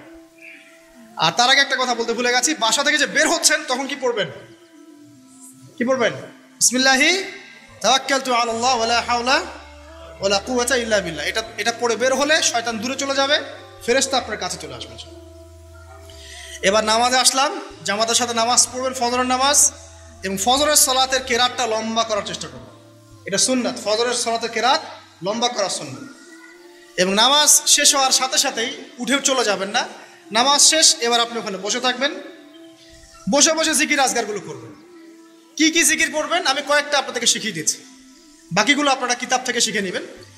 সালাম ফেরানো শেষ, প্রথমে একবার আল্লাহু আকবার, তারপর 3 বার আস্তাগফিরুল্লাহ আস্তাগফিরুল্লাহ আস্তাগফিরুল্লাহ। এরপরে পড়বেন আল্লাহুম্মা আনতাস সালাম ওয়া মিনকাস সালাম তাবারাকতা ইয়া যাল জালালি ওয়াল ইকরাম পড়বেন। তারপর আল্লাহুম্মা আইন্নি আলা যিকরিক ওয়া শুকরিকা ওয়া হুসনি ইবাদাতিক। এরপরে পড়তে পারেন আয়াতুল কুরসি, যেটা একটু আগে বলেছি, তাসবিহাত সুবহানাল্লাহ আলহামদুলিল্লাহ আল্লাহু আকবার 33 33 33, পরে কালিমা শাহাদা, অথবা 10 10 10ও পড়ার দলিল আছে। এরপরে পড়বেন সুবহানাল্লাহি ওয়া বিহামদিহি আদাদা খালকিহি ওয়া রিদা নাফসিহি ওয়া জিনাতা আরশিহি ওয়া মিদাদা কালিমাতি, 3 বার, এটা 3 বার। তারপর 3 কুল 3 বার করে, সূরা ইখলাস 3 বার, ফালাক 3 বার, নাস 3 বার, সূরা হাশরের শেষ 3 আয়াত একবার। এরপরে পড়বেন সাইয়্যিদুল ইস্তিগফার, আর সমস্ত ইস্তিগফারের শ্রেষ্ঠ ইস্তিগফার। এটা কোনটা? কোনটা? আল্লাহুম্মা আনতা রাব্বি লা ইলাহা ইল্লা আনতা খালাকতানি আনা আবদুক ওয়া আনা আলা আহদিক ওয়া ওয়া'দিক মাসতাতা'তু আউযু বিকা মিন শাররি মা সানা'ত আবু'ু লাকা বিনি'মাতিকা আলাইয়া ওয়া আবু'ু বিযানবি ফাগফিরলি ফাইন্নাহু লা ইয়াগফিরু যুনুবা ইল্লা আনতা। এটা যে পড়বে সকালে পড়ে যদি রাতের মধ্যে মারা যায় জান্নাত ইনশাআল্লাহ, আবার সন্ধ্যায় পড়ে যদি সকালের আগে মারা যায় জান্নাত ইনশাআল্লাহ। এত বড় অস্ত্র, এত বড় একটা সুযোগ। এরপরে পড়বেন আমার পছন্দের কয়েকটা, আউযু বিকালিমাতিল্লাহি তাম্মাতি মিন শাররি মা খালাক 3 বার। এটা যদি আপনি পড়েন আপনি দৃশ্য অদৃশ্যের ক্ষতি থেকে বেঁচে থাকবেন ইনশাআল্লাহ। দুষ্ট জিন শয়তান আপনার কোনো ক্ষতি করতে পারবে না ইনশাআল্লাহ। আরেকটা খুবই শক্তিশালী দোয়া আছে, সেটা হলো বিসমিল্লাহিল্লাযী লা ইয়াদুররু মা ইসমিহি শাইউন ফিল আরদ ওয়ালা ফিস সামা ওয়া হুয়াস সামিউল আলিম, 3 বার করে। এইটা যে পড়বে, এই যে জিন বলেন, ভূত বলেন, এই যে পেতনি বলেন, যেগুলো আমরা ভয় পাই, ঠিক আছে, চোখ লাগা বলেন, বদনজর বলেন, যা যা আছে, হিংসুকের হিংসা, কোনো কিছুই আপনার কোনো ক্ষতি করবে না ইনশাআল্লাহ। এবং ইনশাআল্লাহ আপনি হঠাৎ মৃত্যুবরণ থেকে বেঁচে থাকবেন ইনশাআল্লাহ, হঠাৎ মৃত্যুবরণ। এটা কিন্তু সবার জন্য নিয়ামত না, এটা সবার জন্য নিয়ামত না। তারপরে আসেন, এরপর পড়বেন 10 বার লা ইলাহা ইল্লাল্লাহ ওয়াহদাহু লা শারীকা লাহু লাহুল মুলক ওয়া লাহুল হামদ ওয়া হুয়া আলা কুল্লি শাইইন কাদির। এটা 10 বার পড়লেও হবে। আর যদি 100 বার পড়তে পারেন তাহলে আপনার চেয়ে বেশি নেকি কেউই অর্জন করতে পারবে না। যদি 100 বার এই দোয়াটা কেউ পড়ে সারাদিনে, লা ইলাহা ইল্লাল্লাহ ওয়াহদাহু লা শারীকা লাহু লাহুল মুলক ওয়া লাহুল হামদ ওয়া হুয়া আলা কুল্লি শাইইন কাদির, ওই দিন শয়তান তার কাছে আসবে না। 100 গুনাহ আমলনামা থেকে কেটে দেওয়া হবে, 100 নেকি লিখে দেওয়া হবে, এবং আল্লাহর কাছে দিন শেষে একটা তালিকা পেশ করা হয়, আজকের দিনে কে কি আমল করেছে, এই তালিকায় তার নাম দেখবেন সবার আগে আছে। ওই ব্যক্তির নামও থাকতে পারে যে 100 বারের চেয়ে বেশি পড়েছে, তখন তার নাম আগে চলে যাবে, এর নামটা পরে চলে যাবে। কথা বুঝতে পারছেন? মিনিমাম 100 বার পড়তে পারলে খুব ভালো হয়। যদি না পড়েন কমপক্ষে কয়বার? 10 বার। আসেন এরপরে পড়বেন 10 বার দরুদ শরীফ, আল্লাহুম্মা সাল্লি আলা মুহাম্মদ ওয়া আলা আলি মুহাম্মদ, যেটা আছে দরুদ ইব্রাহিম, এটা পড়তে পারেন, অথবা ছোট করে পড়তে পারেন আল্লাহুম্মা সাল্লি ওয়া সাল্লিম আলা নবিয়িনা মুহাম্মদ, এটা পড়লেও হবে, অথবা আল্লাহুম্মা সাল্লি আলা মুহাম্মদ ওয়া সাল্লিম, এতটুকু পড়লেও ইনশাআল্লাহ হক আদায় হয়ে যাবে। 10 বার যে ব্যক্তি দরুদ পড়ে সকালে সন্ধ্যায়, নবী সাল্লাল্লাহু আলাইহি ওয়াসাল্লাম তার জন্য পরকালে সুপারিশ করবেন ইনশাআল্লাহ। যদি আমরা নবীজির সুপারিশ পেতে চাই, দরুদের কোনো বিকল্প নাই, বেশি বেশি দরুদ পড়তে থাকেন, তার সুন্নাহ অনুসরণ করেন, বেশি বেশি দরুদ পড়তে থাকেন, মিনিমাম সকালে 10 বার, সন্ধ্যায় 10 বার, ইনশাআল্লাহ আল্লাহ নবী সুপারিশ করবেন ইনশাআল্লাহ তাআলা।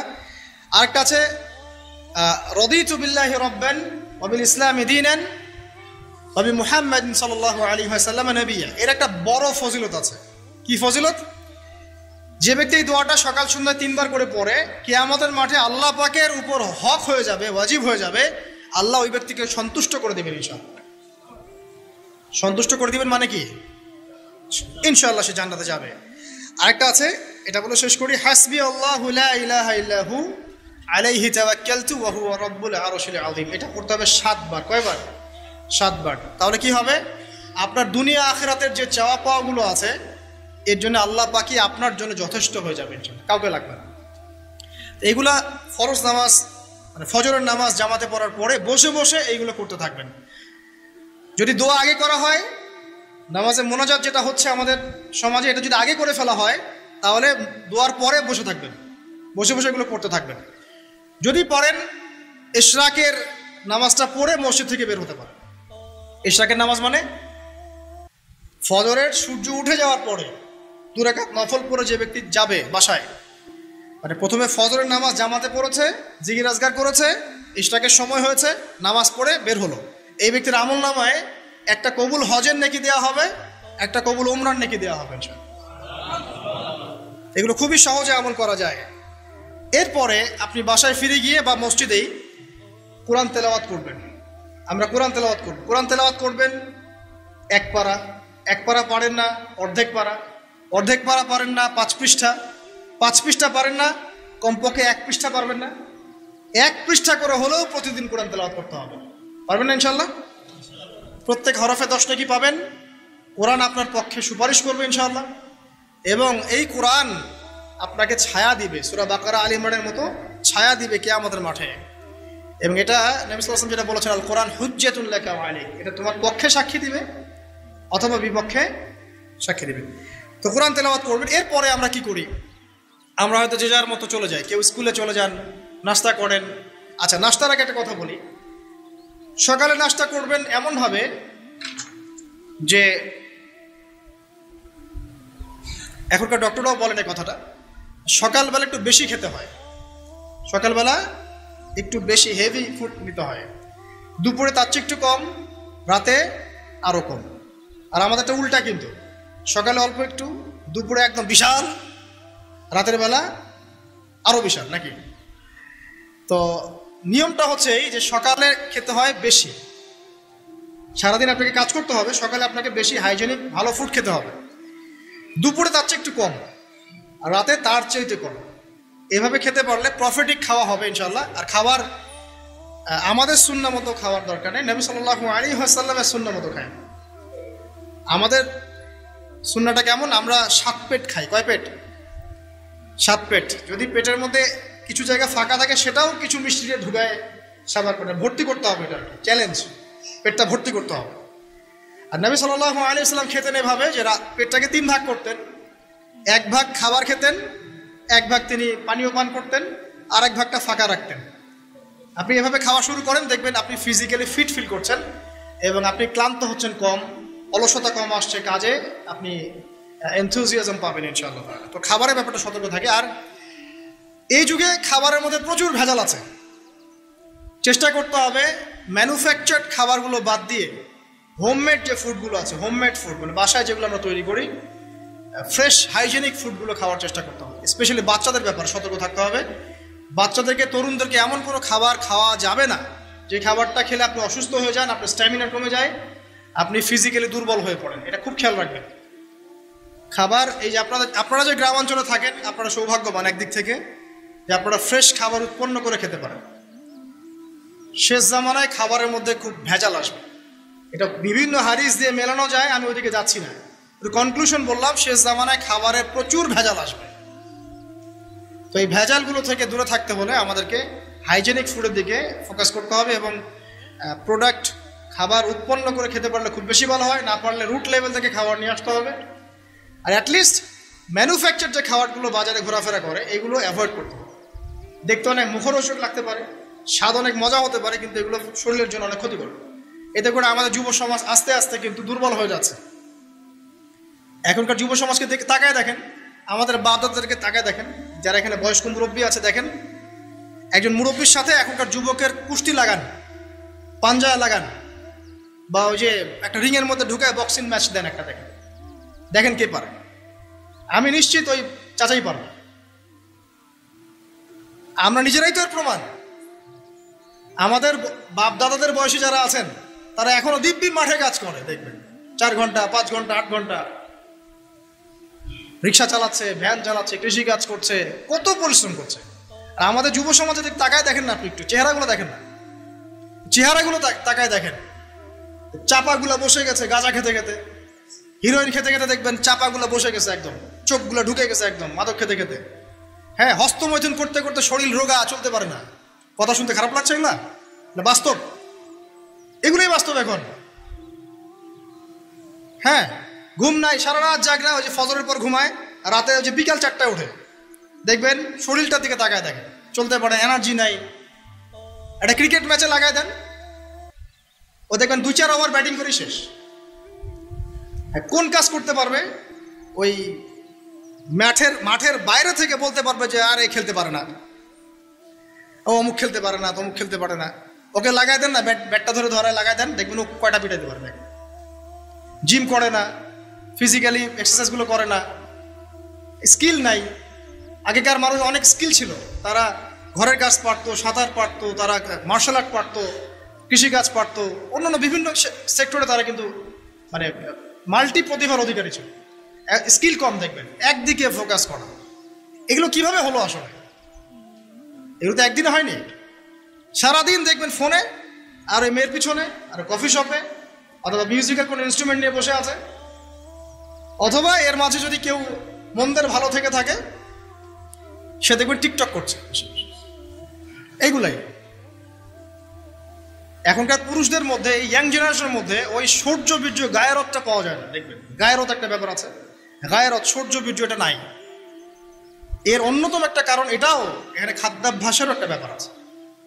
ফিজিক্যালি তারা ফিট না।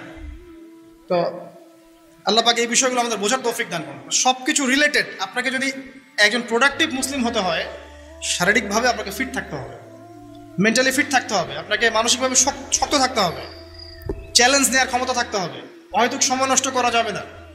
যে কাজ ফাহেসা, দুনিয়াবি কাজ, পরকালের কোনো স্বার্থ নাই, ওখানে সময় নষ্ট করা যাবে না। ঠান্ডা মাথায় প্ল্যান করতে হবে যে আমি আমার জীবনে কি করতে চাই, কার পরে আমি কি করব, কার পরে কি করব, আমার প্ল্যান থাকতে হবে। রেজাল্ট খারাপ হয়েছে, হতাশ হয়ে আত্মহত্যা করবেন কি জন্য? কি এমন হয়েছে আপনার জীবনে? একটা মেয়ে ছেড়ে চলে গেছে, এই জন্য বিষ খাবেন কেন? কি হয়েছে? একটা মেয়ে তো ছেড়ে চলে গেছে, মেয়ের অভাব নাকি? বোরখা পরা মেয়েরাও তো এখন কিস করে, দেখেন বোরখা পরা মেয়েগুলো দেখেন রাস্তাঘাটে ওই যে নায়কের হাত ধরে চুমু খাচ্ছে। অনলাইনে দেখে আসলাম। ওই যে বলছিলাম যে সব বোরখা পরা মেয়ের মধ্যেই আপনার ইয়া থাকে না, দিনদারিতা থাকে না। সব বোরখা পরা মেয়ের মধ্যেই কিন্তু দিনদারিতা থাকে না। তো বোরখা থেকে পাগল হওয়ার দরকার নেই এত। এবং সে বলছে আমার জীবন সার্থক। মানে একজন গায়রে মাহরাম ব্যক্তিকে, ফিল্ম স্টার একজন গায়রে মাহরাম ব্যক্তি, তাকে সে হাত ধরে চুমু খেয়ে বলছে তার জীবন সার্থক। তাহলে কোন প্রজন্ম লালন করে কবরে যাচ্ছে ওরা চিন্তা করেন একটু? এখন আশ্চর্য একটা বিষয়। আর এগুলো আমরা প্রমোট করছি অনলাইনের মধ্য দিয়ে। যে কোনো অনলাইনে দেখবেন এটা চলছে রাতারাতি। মানে এগুলো উস্কানো হচ্ছে। আমাদেরকে শোনেন, আমাদেরকে এগুলো এইসব পাপের মধ্যে এমনভাবে নিয়ে আসা হচ্ছে যে মনে হচ্ছে এগুলো স্বাভাবিক। এক সময় একটা মেয়ে যদি রেপড হতো, মানুষের মাথা ব্যথা শুরু হয়ে যেত, অফিস আদালত কোর্ট কাচারি করে একাকার করে ফেলতাম।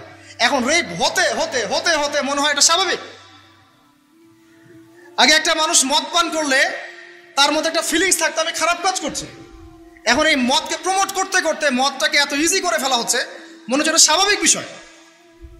মানুষ খুন করাটা, আগে একটা মানুষকে খুন করলে মানুষ মনে হতো যেটা এটা বিশাল পাপ, একটা সমাজের মানুষ ওর দিকে খারাপ চোখে তাকায় থাকতো। আর খুন হতে হতে হতে মানুষ মিডিয়াটাকে প্রমোট করছে, করতে করতে নর্মাল। এই পাপগুলোকে নর্মাল করে ফেলার ট্রেন্ডটা মিডিয়ার মধ্যে দিয়ে করা হয়েছে, স্বাভাবিকভাবে নেওয়া হচ্ছে সব কিছু। গার্লফ্রেন্ড বয়ফ্রেন্ড অ্যাফেয়ার্সকে আগে মানুষ লুকায় লুকায় করতো, চিঠি দিলেও লুকায় লুকায়, যেটা কেউ জানতে না পারে। এখন ওপেন রাস্তায় সব, মানে এটা নর্মাল করে ফেলা হচ্ছে। আরো যে কি হবে সামনে আল্লাহ ভালো জানেন। সুবহানাল্লাহ। যারা বড় বড় শহরগুলোতে থাকি তাদের তো মানে দিন শুরু হয় আল্লাহ নাফরমানি দিয়ে, আর রাত আসে মানুষের গজব দিয়ে, মানুষের অভিশাপ দিয়ে। মেয়েরা আগে যদি বেপর্দায় চলতো লজ্জা করতো, একটা লজ্জাবোধ ছিল, যে একটা লজ্জা লাগতো যে না আমি খারাপভাবে চলছি, মানুষ আমাকে দেখছে কেমন লাগছে। এখন দেখবেন ও গেঞ্জি পরে হাঁটছে, কোনো ফিলিংসই নাই, স্বাভাবিক। নর্মাল করে ফেলা হচ্ছে এগুলো সবকিছু। ছোট ছোট মেয়েগুলোকে রেপ করা হচ্ছে, ছোট ছোট বাচ্চা মেয়ে, দেখবেন কয়দিন পর এটাও স্বাভাবিক হয়ে যাবে। প্রতারণা, আগে মানুষ প্রতারণা করলে মানুষ মনে করতো যে আমাকে মানুষ প্রতারক মনে করতে পারে, একটা চক্ষু লজ্জা কাজ করতো। এখন সেই চক্ষু লজ্জা নাই, নর্মাল। ঘুষ নেওয়াটাকে মানুষ মনে করতো আগে যে কেউ জানতে পারলে হয়তো সমস্যা, মানে নর্মাল, এখন নিতেই পারে, ঘুষ ছাড়া হবে না তোমার জব। করাপশনে মানুষ গেলে মানুষ ভয় করতো যদি জেনে যায় আমার চাকরি থাকবে না। এখন নর্মাল, ও বড় করাপ্টেড, তার চেয়ে ছোটটা আরেকটু কম, তার চেয়ে ছোটটা আরেকটু কম, একটা চক্র সবকিছু। এভরিবডি ইনভলভ এগুলোর মধ্যে, টপ টু বটম সবাই ইনভলভ। এরকম সিচুয়েশনে আমরা কিভাবে দিন নিয়ে পালন করবো যদি শক্ত না হই? সব চলে যাচ্ছে, আজ থেকে সব চলে যাচ্ছে। একটা সময় ছিল একজন মুসলিম ব্যক্তিকে অন্যায়ভাবে মেরে ফেলবে, একজন মুসলিম নারীকে অন্যায়ভাবে রেপ করবে, মানুষ চিন্তাই করতে পারত।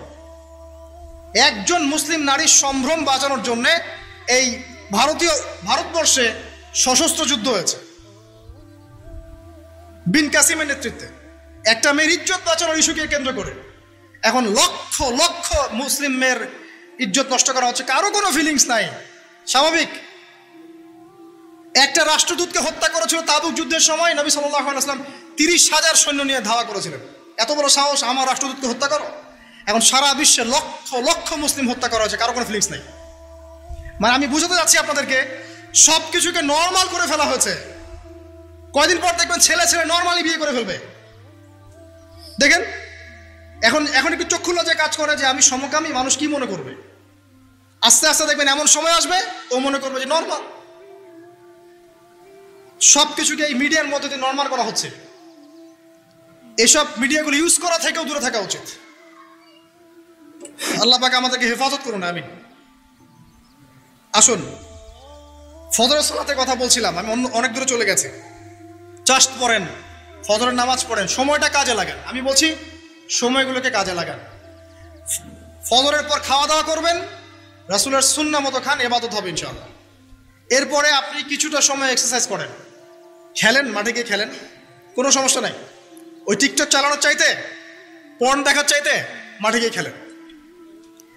মাঠে ফুটবল খেলেন আধা ঘন্টা, বা ক্রিকেট খেলেন, বা এমন কোনো খেলা খেলেন যে খেলাটাতে আপনার শারীরিক কসরত হচ্ছে, তাও খেলেন। অথবা এগুলোতে সুযোগ না থাকলে আপনি চলে যান জিমে গিয়ে জিম করেন, ফিজিক্যালি কাজ করেন। অথবা মাঠে গিয়ে আপনার বাবাকে সাহায্য করেন, আপনার বাবা যে গেছে মাঠে তাকে সাহায্য করেন। আল্লাহ পাক আমাদেরকে তৌফিক এনায়েত করুন, আমিন। ফিজিক্যালি ফিট থাকার চেষ্টা করা হোক। এরপরে আসেন, সকাল 10টার দিকে যখন চলে আসবো আমরা, তখন আমরা চেষ্টা করবো 2 রাকাত চাশতের নামাজ পড়ার জন্য, বা সলাতুদ দুহা যেটাকে বলা হয়। সলাতুদ দুহা যে ব্যক্তি পড়বে তার রিজিকে আল্লাহর পক্ষ থেকে বরকত নেমে আসবে ইনশাআল্লাহ। এরপর কি করবেন? এরপর আমরা হয় কেউ যাব স্কুলে, কেউ কলেজে, কেউ হয়তো অফিসে, কেউ ব্যবসায়। আমরা এখন সবাই আমাদের এক কর্মক্ষেত্র যাব। যারা শিক্ষাক্ষেত্রে যাব স্টুডেন্ট হিসেবে, তারা চেষ্টা করব কি, আমরা চেষ্টা করব যে আমরা যে জ্ঞানটা অর্জন করছি এই জ্ঞানটাকে যেন ইসলামের কল্যাণে কাজে লাগাতে পারি। আপনি জেনারেল লাইনেই পড়েন আর মাদ্রাসা লাইনেই পড়েন, একই নসিহত। আর যারা মাদ্রাসা লাইনে পড়বেন, সকালবেলা উঠে মাদ্রাসায় যাবেন, তারা নিঃসন্দেহে আল্লাহর বাছাইকৃত বান্দা, সৌভাগ্যবান বান্দা। তাদের উচিত হবে না দিনের জ্ঞানটাকে দুনিয়ার জন্য ব্যয় করা। তাদের উপর বেশি দায়িত্ব পড়তে হবে যে তারা যেন দিনের জ্ঞানটাকে দিয়ে আল্লাহর জমিনে দিনটার প্রচার এবং প্রসার ঘটায়। আল্লাহ পাক তাদেরকে কবুল করুন, আমরা দোয়া করি। তো পড়াশোনা করতে যারা যাব আমরা এই চিন্তা করে যাব, যারা পড়াতে যাব তারাও চিন্তা করব যে এমন কিছু শেখাবো যেটা শিখলে আমার স্টুডেন্টের পরকালটা টিকবে, দুনিয়াতেও কল্যাণ হবে, পরকালটাও টিকবে ইনশাআল্লাহ। জেনারেল নলেজগুলো খুব ইম্পর্টেন্ট। ইসলামিক নলেজগুলোর সাথে সাথে আমাদের অবশ্যই ইংরেজি বলেন, সায়েন্স বলেন, এই যে আপনার ম্যাথামেটিক্স বলেন, পলিটিক্যাল সায়েন্স বলেন, জিও পলিটিক্স বলেন, ইকোনমিক্স বলেন, মেডিকেল সায়েন্স বলেন বা ইঞ্জিনিয়ারিং বলেন, এগুলো পড়তে হবে, জানতে হবে। না জানলে আমরা কি করব? আমরা কিন্তু বহির্বিশ্ব থেকে ছিটকায় চলে আসবো, আমরা কিন্তু ওদেরকে চ্যালেঞ্জ করতে পারবো না। তো এই জন্য কোরআন সুন্নাহর জ্ঞানের সাথে এই জ্ঞানগুলোও লাগবে। অতএব যে যেখানে পড়াশোনা করছেন অনেস্টির সাথে পড়াশোনা করেন, আপনার জ্ঞানটাকে ইসলামের কল্যাণে কাজে লাগানোর চেষ্টা করবেন ইনশাআল্লাহ। এটা গেল এডুকেশন সেক্টর। যারা আমরা ব্যবসায় যাব, রাতে তাহাজ্জুদ পড়েছি, ফজর জামাতে পড়েছি, ইশরাক পড়েছি, এখন কি ব্যবসায় কি মাপে কম দিব? ওখানে ইবাদত নাই, ওখানে ব্যবসায় মাপে কম দেওয়া যাবে না। ওখানে গিয়ে কি আমি মাল মজুত করব? ওখানে গিয়ে কি আমি মালের মধ্যে পণ্যে ভেজাল দিব, মিশাবো? একজন সৎ এবং অনেস্ট ব্যবসায়ী, নবীজি বলছেন সাল্লাল্লাহু আলাইহি ওয়াসাল্লাম, একজন সৎ এবং অনেস্ট ব্যবসায়ী কিয়ামতের মাঠে নবীদের সাথে থাকবে ইনশাআল্লাহ। আর যারা মাপে ভেজাল দিবে, পণ্যে ভেজাল দিবে, অন্যকে ঠকাবে, নবীজি বলছেন মান ওয়াশানা ফালাইসা মিন্না, যে ব্যক্তি মানুষের সাথে ধোঁকাবাজি করে, প্রতারণা করে, মাপে কম দেয়, ঠকায়, মজুত করে, জনগণকে কষ্ট দেয়, গভর্নমেন্টকে চাপে ফেলে, এরা আমাদের উম্মতের অন্তর্ভুক্ত। অতএব ব্যবসা করলেই যে পার পেয়ে যাবে এমন নয়। ব্যবসা করতে হবে করার মতো আমানতদারিতার সাথে। অবশ্যই মাপ ঠিক রাখতে হবে, মজুতদারি করা যাবে না, আমাদের পণ্যে ভেজাল মিক্স করা যাবে না, কৃত্রিম সংকট তৈরি করা যাবে না। এগুলো যদি করেন তাহলে আপনার নাম যেমন উম্মতে মুহাম্মাদি থেকে কাটা পড়ে যায়, দুনিয়াতে আল্লাহর পক্ষ থেকে দুইটা আযাব আসে। এক হচ্ছে ওই জনগণের মধ্যে, ওই জনসমষ্টির মধ্যে দুর্ভিক্ষ নেমে আসতে পারে এবং বৃষ্টিপাত বন্ধ হয়ে যেতে পারে। আরেকটা হচ্ছে ওই জনগণের উপরে জালেম শাসককে আল্লাহ পাক চাপিয়ে দিবেন। এটা আযাব কাদের কারণে আসলো? এক শ্রেণীর ব্যবসায়ীর কারণে আসলো। কিছু কিছু মানুষের ফলে সারা নেশন সাফার করে। যেমন এই যে যারা দেখবেন অনলাইন অফলাইনের মধ্যে অশ্লীলতা ছড়িয়ে বেড়াচ্ছে, নোংরামি, ফাহেসা, বেপরদামি এগুলো ছড়িয়ে বেড়াচ্ছে, এদের কারণে সমাজের মধ্যে এমন সব রোগ ব্যাধি আসবে যেগুলো আগে আমরা নামও শুনি নাই। এটা হাদিস। যারা মুসলিম সমাজের মধ্যে মানে বাদ্যযন্ত্রকে হালাল মনে করে নিবে, মদকে হালাল মনে করে নিবে, জেনাকে হালাল মনে করে নিবে, এইসব মানুষদের কারণে ভূমি ধসের আযাব আসবে এবং আকৃতি পরিবর্তনের আযাব আসবে। শেষ জামানার হাদিসগুলো পড়ে দেখেন। তো এখানে পাপ করছে এক শ্রেণীর মানুষ, ফলাফল ভোগ করছে সবাই। সো যারা ভালো মানুষ তাদের উচিত হবে এগুলোকে প্রোটেক্ট করা, ডিফেন্ড করা। আর আমাদের কাছে এরাই রকস্টার, যারা মুসলিম সমাজের মধ্যে বেপরদামি, অশ্লীলতা, ফাহেসা এগুলো ছড়িয়ে দিচ্ছে, যে না এরা আমাদের আইডল। এখন ওদের পোস্টার বাসায় লাগিয়ে রাখে, ওদের সাথে একবার দেখা করতে পারলে জীবন সার্থক হয়ে যায়। আল্লাহর কাছে ওদের কি দাম আছে যতক্ষণ না তওবা করে ফিরে আসছে? একজন ভ্যান চালক, একজন ইমানদার ভ্যান চালক, রিক্সা চালক যে 5 ওয়াক্ত নামাজ পড়ে, সে আল্লাহর কাছে ওর চেয়ে অনেক বেশি সম্মানিত। ওই ভ্যান চালকের কাছে কি অটোগ্রাফ নেন আপনি? রিক্সাওয়ালার কাছে কি অটোগ্রাফ নেন? এইসব এই হ্যামিলনের বাসিওয়ালার পিছনে না গিয়ে এরা যুব সমাজকে টেনে নিয়ে যাচ্ছে অশ্লীলতার দিকে, ফাহেসা কাজের দিকে, বেফাস কাজ, কোনো পরকালীন কোনো স্বার্থ নাই। বিনোদনের নামে, সংস্কৃতির নামে এরা মানুষকে দিকে টেনে নিয়ে যাচ্ছে। আর আমাদের যুব সমাজ, তোমাদেরকে আমি আইডল দেখাবো ইনশাল্লাহ পরের লেকচারগুলোতে। খালিদ বিন ওয়ালিদ তোমার আইডল, আলী ইবনে আবি তালিব তোমাদের আইডল, মুহাম্মদ সাল্লাল্লাহু আলাইহি ওয়াসাল্লাম তোমার আইডল,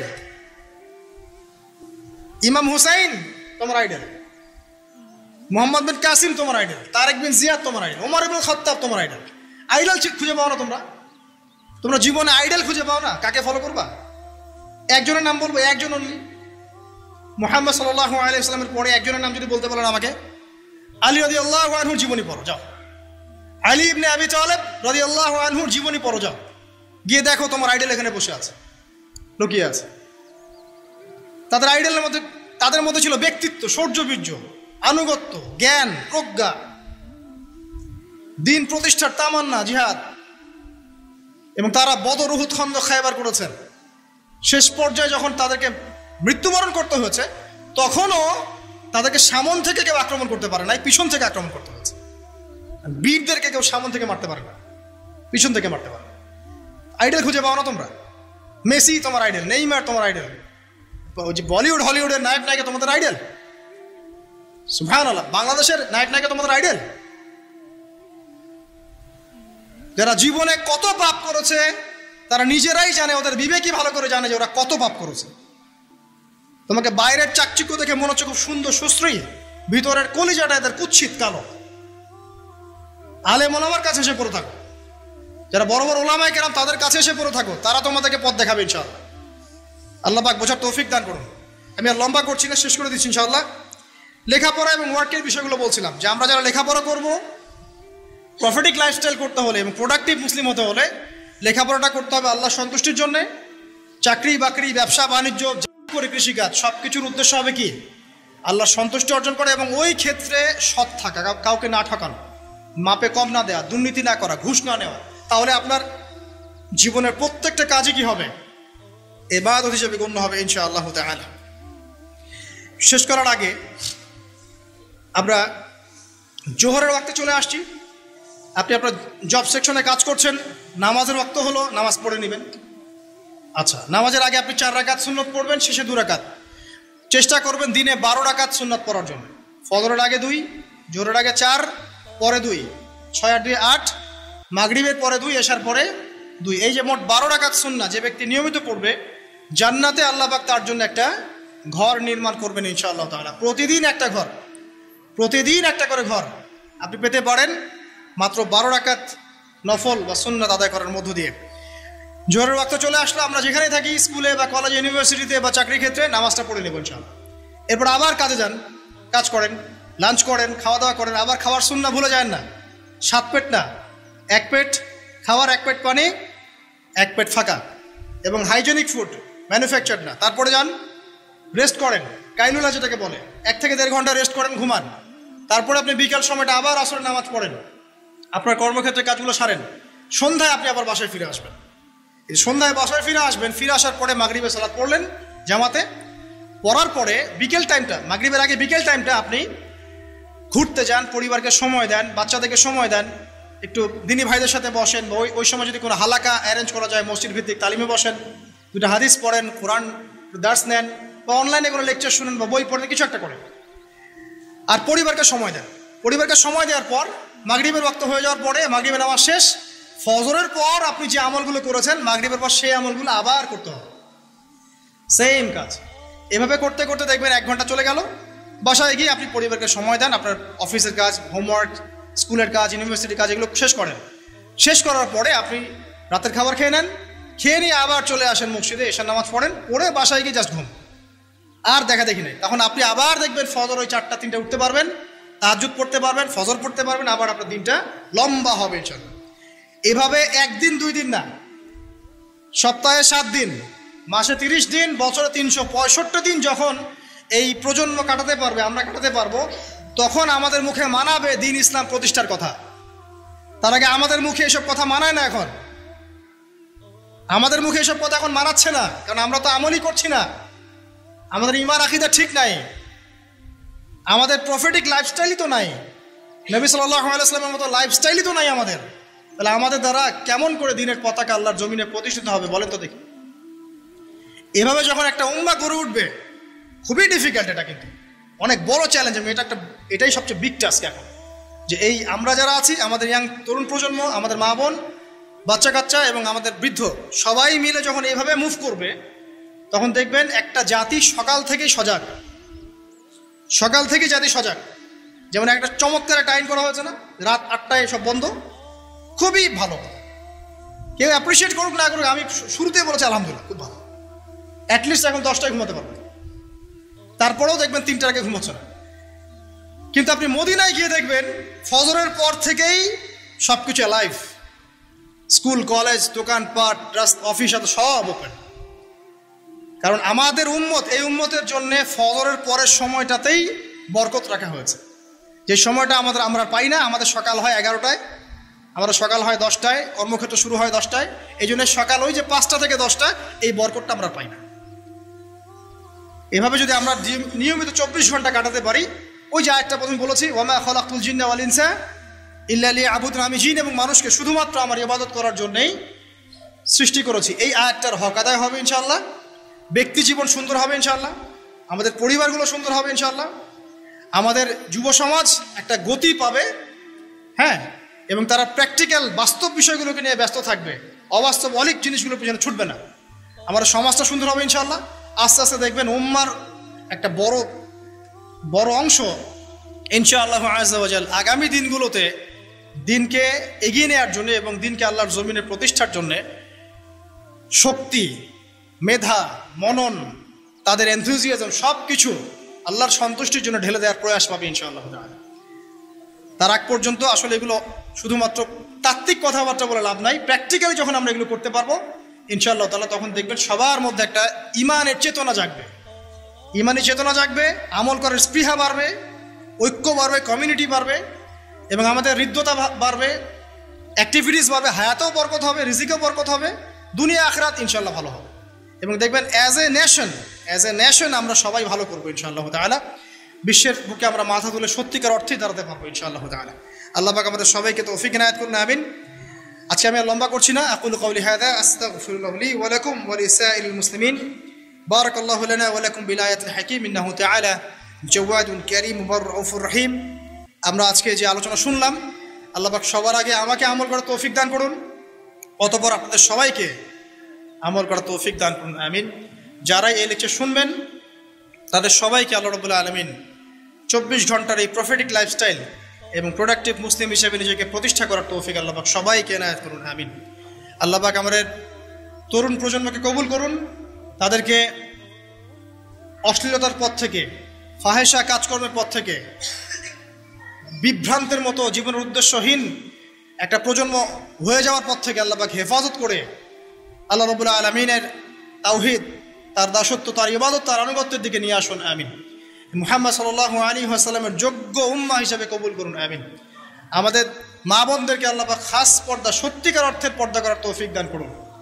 আল্লাহ রাব্বুল আলামিন আমাদের বাচ্চা কাচ্চা যারা আছে এদেরকে মুসলিমের মতো মুসলিম হিসেবে মানুষ করার তৌফিক দান করুন। আমাদের উম্মার মধ্যে আল্লাহ পাক ঐক্য দান করুন, একে অপরের হিংসা, বিদ্বেষ, গীবত, তহমত, কাদা ছড়াছড়ি যে অপসংস্কৃতি, এখান থেকে আল্লাহ পাক আমাদেরকে হেফাজত করুন, আমিন। পরিশেষে আমরা বলবো যে আল্লাহ পাক যাকে যেখানে দায়িত্ব দিয়েছেন সবাইকে সেখানেই দায়িত্ব সঠিকভাবে পালন করার তৌফিক ইনায়াত করুন, এবং আগামী দিনগুলোতে ইসলামের বিজয়ে আমাদেরকে ব্যক্তি, পরিবার, সমাজ এবং রাষ্ট্রীয় পর্যায় থেকে ভূমিকা রাখার তৌফিক দান করুন, আমিন। সুবহানাকা আল্লাহুম্মা বিহামদিক আশহাদু আল্লা ইলাহা ইল্লা আনতা আস্তাগফিরুকা ওয়া আতুবু ইলাইক। আসসালামু আলাইকুম ওয়া রাহমাতুল্লাহি ওয়া বারাকাতুহু।